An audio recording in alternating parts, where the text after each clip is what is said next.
नमस्कार, मैं डॉक्टर पंकज गौड़ हिंदी विषय की इस महत्वपूर्ण यात्रा में आप सभी का स्वागत करता हूं। वह कौन सा माध्यम है जिसके द्वारा आप दूर रहकर भी अपने आत्मीय जनों से जुड़े रहते हैं? वो कौन सा माध्यम है जिसके द्वारा आप देश के सर्वोच्च व्यक्तित्व हमारे माननीय राष्ट्रपति महोदय, माननीय प्रधानमंत्री महोदय तक भी अपनी बात पहुंचा सकते हैं? वह कौन सा माध्यम है जिसके द्वारा विदेशों में रह रहे आप अपने बंधु बांधवों के संपर्क में रह सकते हैं? जी हाँ, वह है पत्र। आज की इस कक्षा में हम पत्र लेखन पर विस्तार से बात करेंगे। पत्र का शाब्दिक अर्थ होता है कागज पर लिखा हुआ। लिखे हुए के हमारे यहाँ बहुत मायने हैं। जब आप लिख देते हैं तो वह बात अपने आप में ऐतिहासिक हो जाती है, महत्वपूर्ण हो जाती है, उसका मान बढ़ जाता है। अतः पत्र लेखन एक बड़ी महत्वपूर्ण कला है। अभिव्यक्ति के समस्त लिखित साधनों में पत्र आज श्रेष्ठतम सोपानों पर है। पत्र एक शक्तिशाली, प्रभावपूर्ण और मनोरम स्थान इस विधा में रखता है। पत्र लेखन में आत्मीयता होती है। पत्र लेखन के माध्यम से लेखक और पाठक में समीपता होती है, होनी चाहिए। इन सभी महत्वपूर्ण बिंदुओं पर हम आज की इस कक्षा में चर्चा करेंगे। कुछ पत्र हमारे यहाँ बहुत अधिक चर्चित रहे हैं।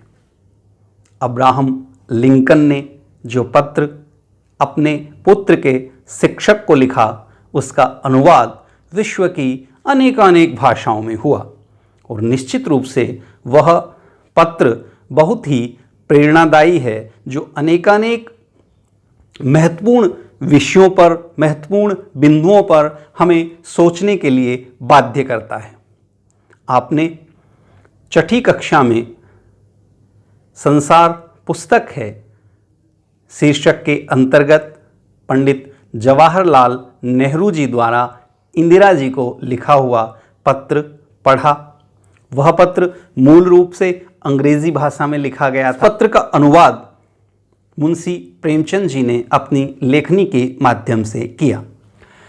आजकल एक पत्र जो बहुत चर्चित रहा, हमारे क्रिकेट के महान खिलाड़ी धोनी जी ने संन्यास की घोषणा की और इसी संदर्भ में देश के प्रधानमंत्री माननीय नरेंद्र मोदी जी ने उन्हें एक पत्र लिखा।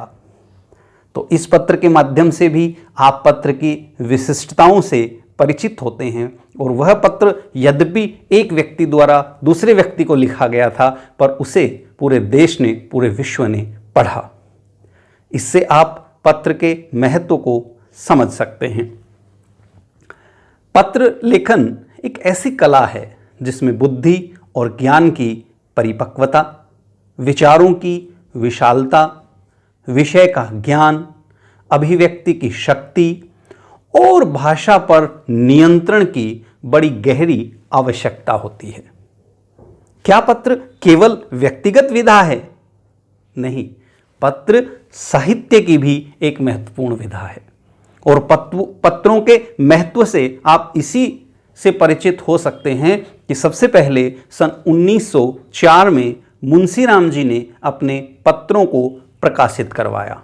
उसके बाद हमारे देश के अनेक नेताओं, महात्मा गांधी, नेहरू आदि के पत्र प्रकाशित किए गए। हमारे अनेक साहित्यकारों के पत्र प्रकाशित किए गए।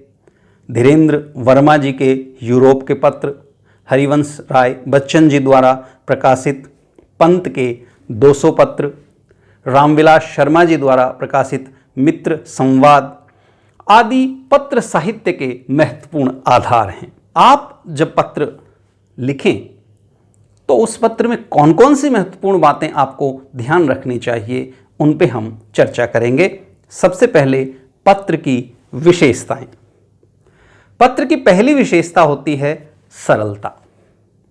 पत्र की भाषा सरल, स्पष्ट तथा स्वाभाविक होनी चाहिए। इसमें कठिन शब्दों के लिए कोई स्थान नहीं है। कठिनता पत्र की आत्मा को मसोस देती है। बहुत अधिक साहित्यिक भाषा का प्रयोग नहीं किया जाना चाहिए। इस तरह की भाषा पत्र को नीरस और जटिल बना देती है। पत्र जब आप लिखते हैं तो पत्र में स्पष्टता होनी चाहिए।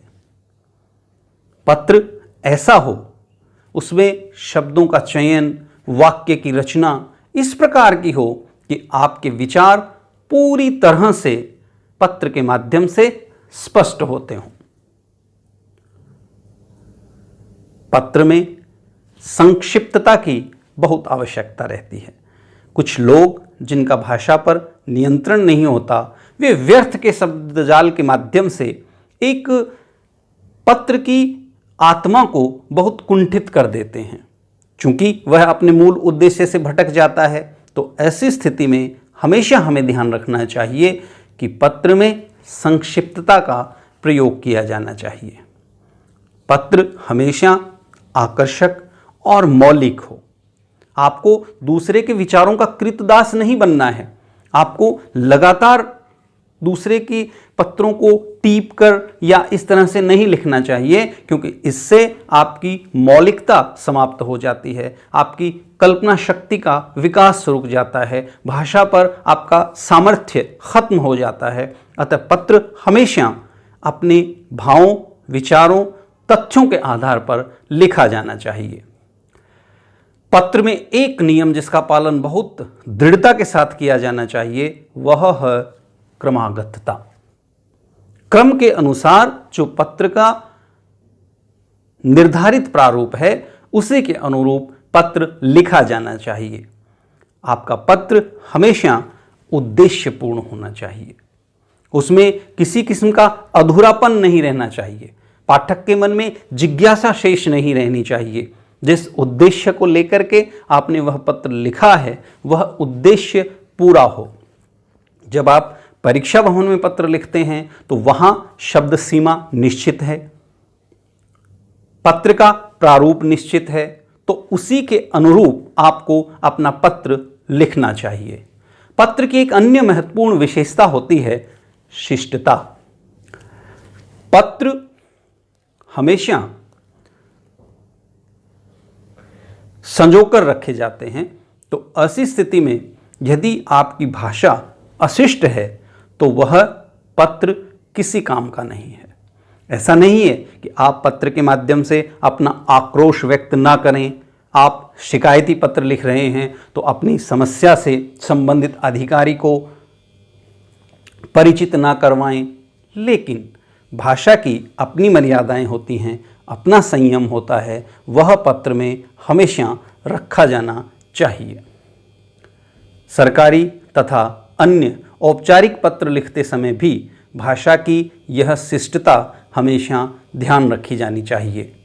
अस्वीकृति, शिकायत, खींच और नाराजगी यदि आप व्यक्त करना चाहते हैं तो उसके लिए भी शिष्ट भाषा का प्रयोग किया जाना चाहिए, ताकि आपकी बात अधिक प्रभावशाली तरीके से दूसरे व्यक्ति तक पहुंच सके। पत्र लेखन के समय आपको विराम चिन्हों का बहुत अधिक ध्यान रखना चाहिए, क्योंकि इन्हीं चिन्हों के माध्यम से हम अपनी बात को अधिक स्पष्ट तरीके से समझा सकते हैं। किस अनुच्छेद को मोटे अक्षरों में लिखा जाना चाहिए, अर्धविराम कहाँ हो, पूर्ण विराम कहाँ हो, कोष्टकों का प्रयोग कहाँ किया जाए, इसके माध्यम से आपके पत्र का महत्व बहुत अधिक बढ़ जाता है। तो इस प्रकार आपने देखा कि पत्र एक बहुत महत्वपूर्ण साधन है, जिसका प्रयोग हमें करते समय विभिन्न प्रकार की सावधानियां रखनी चाहिए। अब हम बात करेंगे पत्र के प्रकार। पत्र के विभिन्न प्रकार होते हैं विषय के अनुसार, जैसे निमंत्रण पत्र, विवाह पत्र, प्रेम पत्र, जन्मदिन पत्र, संवेदना पत्र और सामान्य पत्र आदि। शैली और शिल्प की दृष्टि से हम पत्रों को मुख्यतः दो भागों में बांटते हैं, एक औपचारिक पत्र और दूसरे अनौपचारिक पत्र। औपचारिक पत्र वे पत्र होते हैं जिन पत्रों के द्वारा हम औपचारिक रूप से किसी सरकारी कार्यालय को, किसी संपादक को, किसी वरिष्ठ अधिकारी को, किसी व्यावसायिक संस्था को पत्र लिखते हैं। ऐसे में पद महत्वपूर्ण होता है, भावनाओं के लिए बहुत अधिक स्थान नहीं होता, तथ्यों को प्राथमिकता दी जानी चाहिए। और दूसरी प्रकार के पत्र होते हैं अनौपचारिक पत्र। अनौपचारिक पत्र हम अपने मित्रों को लिखते हैं, सगे संबंधियों को लिखते हैं, और ऐसे पत्रों में हम बहुत अधिक नियमों में नहीं बंध पाते। अपनी भावनाओं को व्यक्त करने के लिए हम स्वतंत्र होते हैं। तो पत्र जब आप लिखते हैं तो निश्चित रूप से उसके जो नियम हैं उनका पालन आपको करना चाहिए। औपचारिक पत्र विशिष्ट नियमों में आबद्ध होते हैं। औपचारिक पत्रों की परिधि बहुत ही व्यापक होती है। इनके अनेकानेक रूप संभव हैं, जैसे सरकारी पत्र, अर्ध सरकारी पत्र, व्यावसायिक पत्र, पूछताछ पत्र, संपादक के नाम पत्र, अनुरोध पत्र, शोक पत्र, आवेदन पत्र, शिकायती पत्र, निमंत्रण पत्र, विज्ञापन पत्र, अनुस्मारक, स्वीकृति पत्र, बधाई पत्र, शुभकामना पत्र। तो आप देखते हैं कि हर स्थान पर हर प्रकार के पत्रों का प्रयोग आप कर सकते हैं। हर स्थिति के अनुरूप आपको पत्र लिखने होते हैं और उन्हें लिखने का अपना एक नियम, अपना एक विज्ञान है। औपचारिक पत्र जब आप लिखते हैं तो उसमें से संबंधित संबोधनों का भी ध्यान आपको रखना चाहिए। जैसे आवेदन पत्र या प्रार्थना पत्र में प्रधानाचार्य या संबंधित अधिकारी, महोदय, महोदया, आपका कृपाकांक्षी या प्रार्थी, भवदीया। कार्यालय को जब आप कोई पत्र लिखते हैं तो मान्यवर महोदय संबोधन में आपका रहेगा, और अंत में भवदीय, विनीत, इस प्रकार के शब्दों का आप प्रयोग करते हैं। संपादक को जब आप पत्र लिखते हैं तो संपादक महोदय, महोदया, और अंत में भवदीय, भवदीय, प्रार्थी आदि का आप प्रयोग कर सकते हैं। शिकायती पत्र में संबंधित अधिकारी का नाम, पदनाम, उसके प्रति संबोधन, और अंत में महोदय, महोदया या प्रार्थी, इस प्रकार के शब्दों का प्रयोग किया जा सकता है। औपचारिक पत्र के अनेक उदाहरण आप देखते हैं, जैसे फीस माफ़ी के लिए जो पत्र लिखे जाते हैं, या संपादक के नाम जो पत्र लिखे जाते हैं, चोरी हो जाने पर, मोबाइल पत्र के चोरी हो जाने पर पुलिस अधीक्षक को जो पत्र लिखे जाते हैं, किसी वस्तु के मिलने पर कई बार उसे देने के लिए भी हम लोग पत्र लिखते हैं। तो इस प्रकार के पत्र इसमें शामिल रहते हैं। औपचारिक पत्रों के संबोधन को आपने देखा। अनौपचारिक पत्र के जब संबोधन होते हैं तो उन संबोधनों में भी हम आयु का, संबंध का, पद का विशेष ध्यान रखते हैं। जैसे यदि हम अपने बड़ों को लिख रहे हैं तो हम लिखते हैं सादर चरण स्पर्श, प्रणाम, आपके आशीर्वाद का आकांक्षी, इस तरह के शब्दों का हम लोग प्रयोग करते हैं। यदि हम समान जो हमारे मित्र हैं उनको हम पत्र लिख रहे हैं तो हम प्रणाम, सादर नमस्कार आदि का हम प्रयोग करते हैं। और यदि हमारा पत्र अपने से छोटे भैया बहन को है तो हम उनके प्रति स्नेह आशीष, शुभाशीष, मंगल कामनाएं, इस प्रकार के शब्दों का हम प्रयोग करते हैं। करेंगे पत्र के अंगों पर। पत्र के अंग में सबसे पहले और महत्वपूर्ण है प्रेषक का नाम, वह पता। जो पत्र लिख रहा है, जिसे पत्र भेजना है, वह अपना नाम, वह पता बहुत स्पष्ट अक्षरों में अंकित करे। जो व्यावसायिक संस्थाएं होती हैं वे अपने लेटर हेड छपाती हैं और उनमें छपा हुआ नाम पता होता है। जैसे आपके विद्यालय का कार्यालय, प्राचार्य सेठ मुरलीधर राजकीय वरिष्ठ माध्यमिक विद्यालय निवास नगर, एक तरफ होता है क्रमांक और दूसरी तरफ होता है दिनांक। तो इस क्रमांक का क्या मतलब है? क्रमांक का अर्थ है कि किस क्रम संख्या पर उस पत्र को डायरी में लिखा गया है, अंकित किया गया है। आपको पता है कि सरकारी कार्यालयों में आने वाले सभी पत्रों का लेखा जोखा रखा जाता है। जो पत्र आते हैं उनका भी तथा वहां से जो पत्र जाते हैं उनका भी। तो क्रमांक में उस पत्र का लेखा जोखा कहाँ अंकित किया है इसका विवरण रहता है तथा दूसरी तरफ दिनांक लिखी जाती है। तमाम तरह के सरकारी कार्यालय इसी नियम का पालन करते हैं और वे अपने लेटर हेड पर पता लिखते हैं। तो प्रेषक का नाम और पता सबसे पहले उस पर होना चाहिए।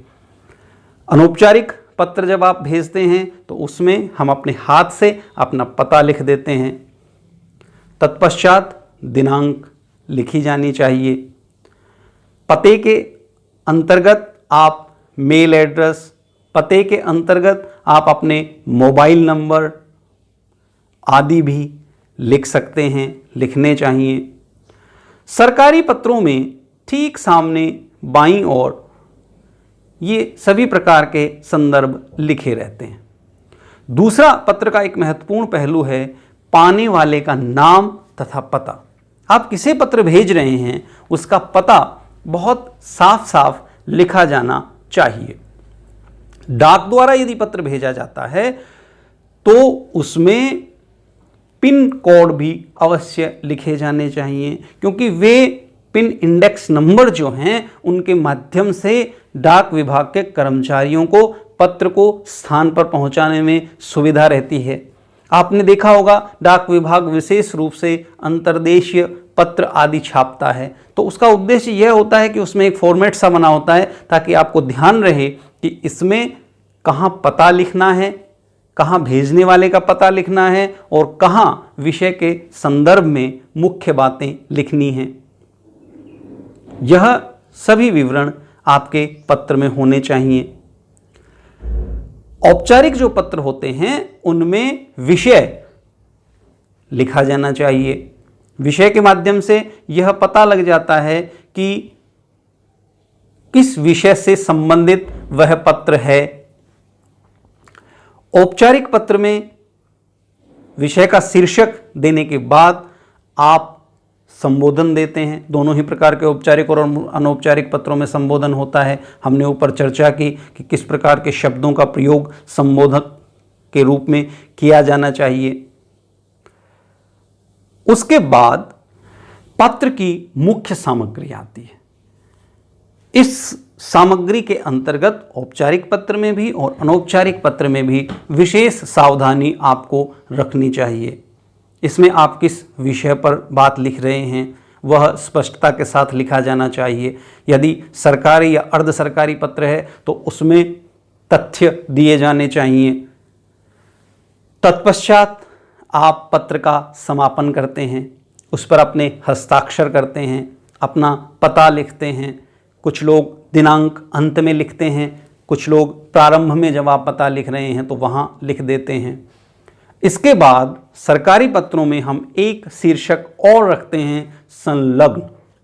इस संलग्न के माध्यम से हम उन पत्रों का उल्लेख करते हैं जो अपनी बात को साबित करने के लिए हम पत्र के साथ लगा रहे हैं। एक और शब्द जो बड़ा पारिभाषिक शब्द है और पत्र साहित्य में, पत्र लेखन में महत्वपूर्ण है, पुनश्च। इसके माध्यम से आप यदि कोई भूल कर चुके हैं, पत्र में कोई ऐसी बात आप नहीं लिख पाए जिसका प्रयोग किया जाना चाहिए था, तो आप उसका प्रयोग भी कर सकते हैं। यह हमने पत्र के अंगों की बात की। क्रमागत रूप से इन सभी अंगों का प्रयोग किया जाना चाहिए जिसके माध्यम से आपका पत्र बहुत ही स्पष्ट और सुंदर बनता है।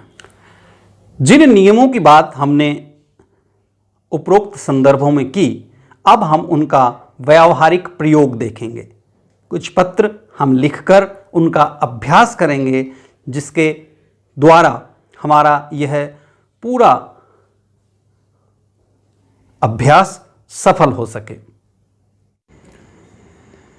अपने विद्यालय के प्रधानाचार्य को प्रार्थना पत्र लिखो, जिसमें विद्यालय पुस्तकालय में पुस्तकों की उचित व्यवस्था करने की प्रार्थना की गई हो। सेवा में प्राचार्य महोदय, राजकीय वरिष्ठ माध्यमिक विद्यालय नारनौल। विषय पुस्तकालय में पुस्तकों की उचित व्यवस्था हेतु। महोदय, नम्र निवेदन है कि हमारे विद्यालय के पुस्तकालय में विषय से संबंधित पुस्तकें विपुल मात्रा में उपलब्ध हैं, किंतु इतनी अधिक पुस्तकें होने के पश्चात भी व्यवस्था ठीक न होने के कारण हमें पुस्तकें ढूंढने में बहुत समय गंवाना पड़ता है। हमारा पूरा कालांश पुस्तकें ढूंढने में ही निकल जाता है। विषय से संबंधित आवश्यक पुस्तकें मिल नहीं पाती। आपसे निवेदन है कि हमारी इस समस्या को गंभीरता से लेते हुए पुस्तकालय में पुस्तकों को क्रमागत रूप से उचित व्यवस्था में लगवाने का कष्ट करें। आपकी बहुत कृपा होगी। धन्यवाद। आपका आज्ञाकारी शिष्य अंशुमन, कक्षा 10वीं, 21 अगस्त 2020। परीक्षा में प्रथम स्थान प्राप्त करने वाले अपने मित्र को बधाई देते हुए एक पत्र लिखिए। इस प्रकार के पत्र में, यह अनौपचारिक पत्र है, तो सबसे पहले आप अपना पता लिखेंगे। 478 हुड्डा नारनौल। तत्पश्चात दिनांक 21 अगस्त 2020। प्रिय मित्र मनोहर, सादर नमस्कार। हरियाणा विद्यालय शिक्षा बोर्ड का आज परीक्षा परिणाम घोषित हुआ। आपने इस परीक्षा में पूरे हरियाणा में प्रथम स्थान प्राप्त किया है। यह समाचार सुनकर मुझे तथा मेरे परिवार को बहुत ही प्रसन्नता हुई। 99% अंक प्राप्त करना शानदार उपलब्धि है। हम सभी को आपकी इस सफलता पर गर्व है। मेरे तथा मेरे परिवार की ओर से इस सफलता पर बधाई स्वीकार करो। चाचा जी, चाची जी को सादर चरण स्पर्श। जल्दी ही मुलाकात होगी। आपका मित्र मोहित।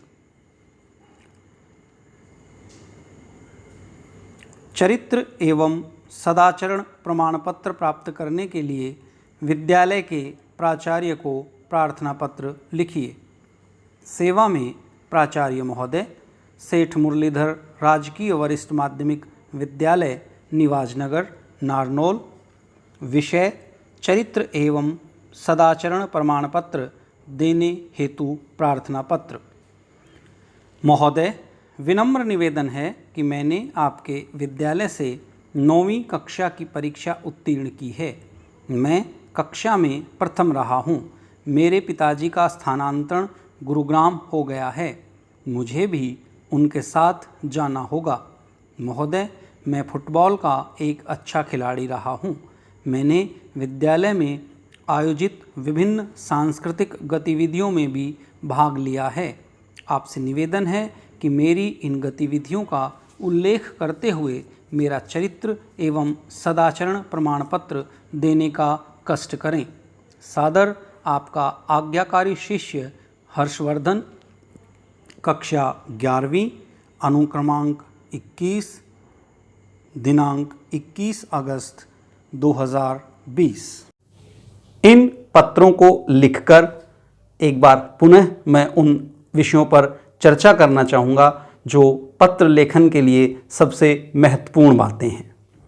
पत्र लिखते समय ध्यान रखने योग्य बातें। पत्र लिखने वाले तथा पत्र प्राप्त करने वाले का पूरा पता लिखें। यदि संभव हो तो उसमें मेल, मोबाइल नंबर तथा पिन कोड अवश्य लिखे जाने चाहिए।